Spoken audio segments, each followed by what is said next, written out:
aquesta tassa viuen tants microorganismes com persones a la Terra. El 95% dels aliments que consumim venen del sol. Doncs és superimportant. Què podem fer al poble per a protegir-lo? Primer que res, hem de mantindre'l. Qui fa que es mantingui al sol? Ja sé, els arbres. Necessitem més arbres. I un dinosaure. No! Hem de protegir la muntanya perquè la gent no xafiga el sol i cada volta tinga més vida. I necessitem pol·linitzadors perquè fomenten el creixement de les plantes. Molts insectes. Ah, per què s'ha omplit tot això de mosques?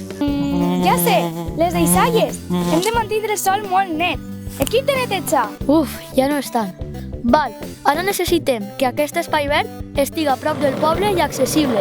Al poble conservem el sol perquè ens alimenta i és la base de la biodiversitat.